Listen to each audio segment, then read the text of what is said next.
spell on you, yeah. Because you're mine. Oh, baby. I want to say we are now ending the year of 2025, and we have not seen any justice that we expected that's going to benefit Black farmers.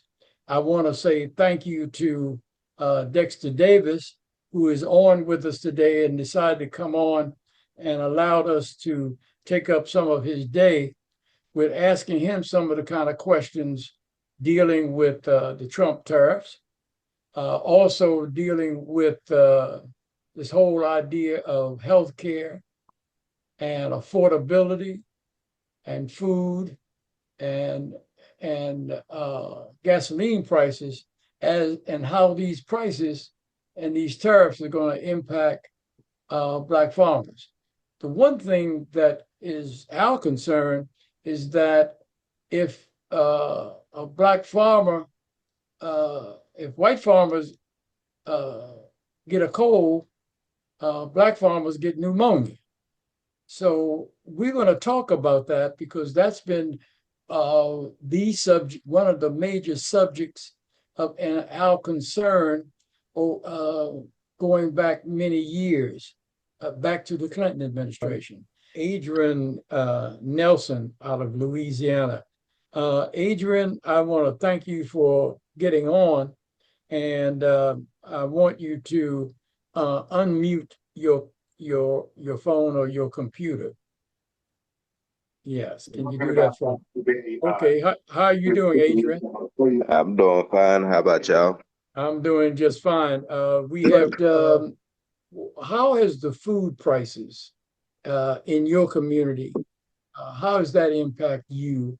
And tell us what you think, what is going on in Washington, how that's impacting you economically. Because we do know that in the case of USDA, all these bills and the passage and the policies coming out of the White House as relate to Black farmers, how do you think that's impacting you? And I want to, again, thank you for coming on today. Okay. Well, as you know, the commodity prices due to the new government, due to the new administration, the commodity prices is down. This year, the farm, it wasn't able to profit no matter how well the yields were. The commodity prices just was so low. For instance, for our cotton crop, if you was to do the calculations, it takes 70 cents to raise a pound of cotton, and we only was able to sell for 65 cents per pound.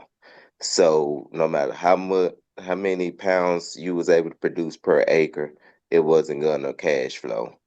And the same thing with the corn, soybeans. The only thing that really was able to turn a profit this year was rice.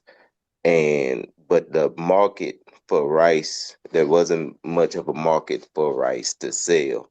Even though commodity market price rise, you was able to profit and cash flow, but if you wasn't able to make a sale, what good was it? So that was the struggle this year, and that's how we was directly affected. It's just as simple as that. How many acres do you farm? Me and my brothers, we farm like 3,800 acres, a little bit more. Mm. And you say, you're saying that even this year with all the pressures put on you economically, and especially those policies coming from the White House as well as from USDA, has not positively impacted you and your family in your effort and struggle to stay alive and get some profitability from farming. Not at all. It was in no way possible for a farmer to be profitable this year. Speak to farmers from all across the nation. Every last one of them that I speak with, they is in a deficit this year. I'd like for you to respond to that question. What do you see as we move forward into 2026?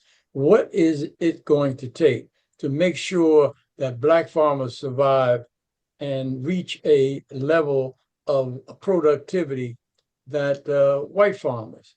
And I know that's a task within itself.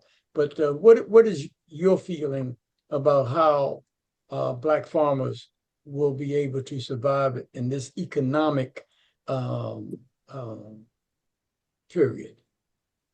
Oh, yeah, I completely agree with Mr. Leon. We would have to start with a clean slate. You know, all of our, the Black farmers been on the back burner for years and years, just been common practice. So before all of the tariffs and stuff came in place, we was already behind, struggling, just trying to get on equal footing, with the other farmers. So we would have to start with a clean slate. And on top of that, commodity prices, as I mentioned before, is they in the toilet. They're in the toilet.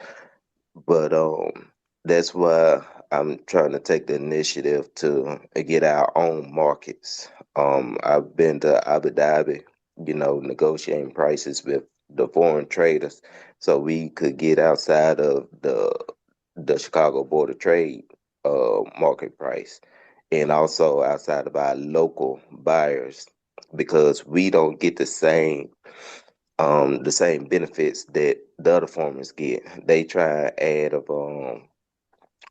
they try to give us negative basis whenever we go and try and sell our crops. And I know there's many times where other farmers were getting positive 10 and 20 cents and we getting negative 5 and 10 cents.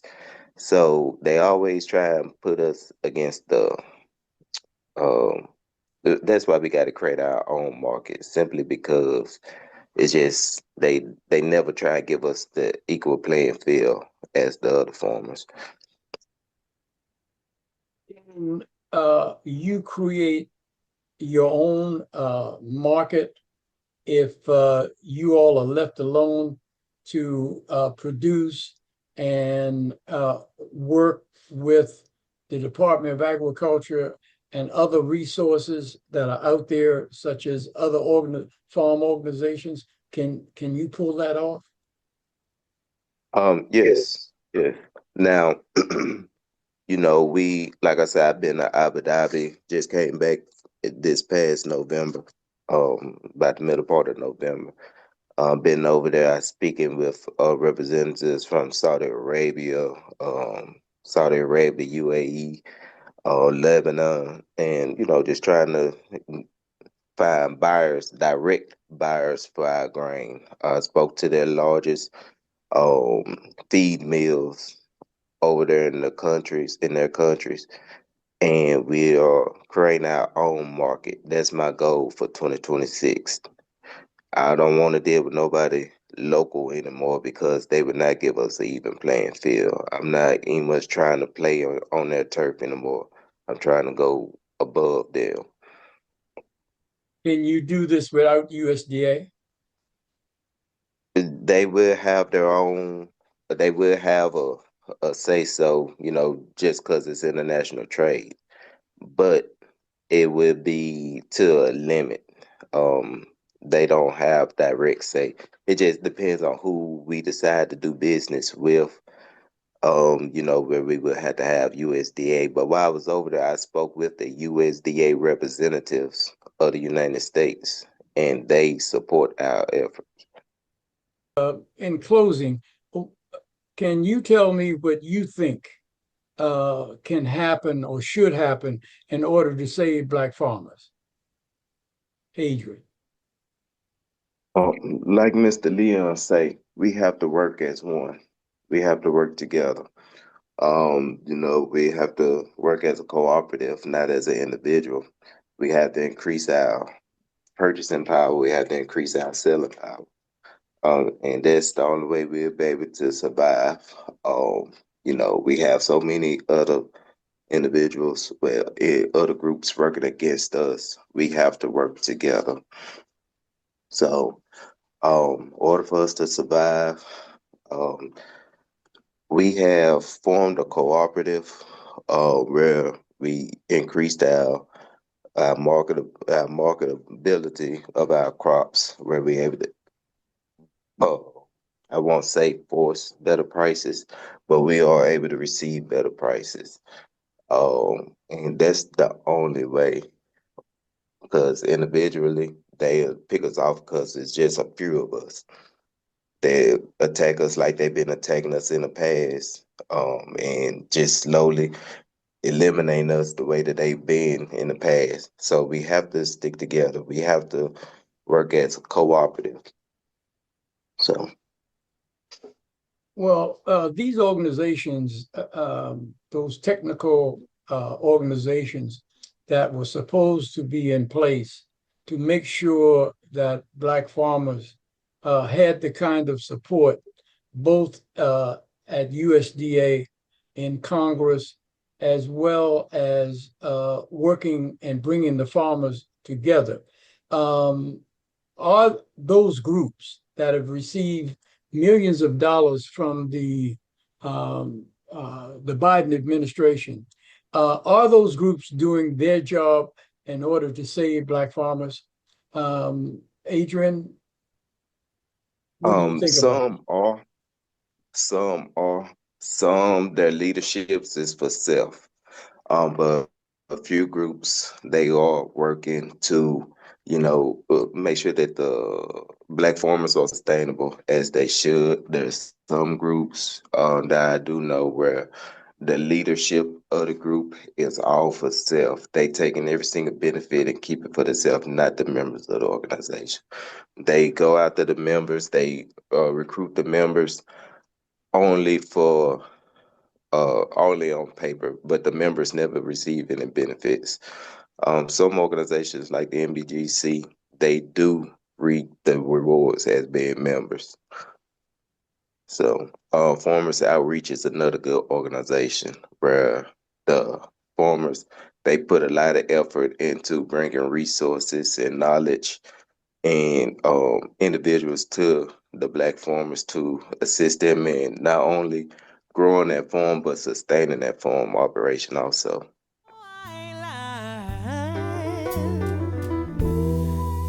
You know I can't stand it. You running around. You know better, baby.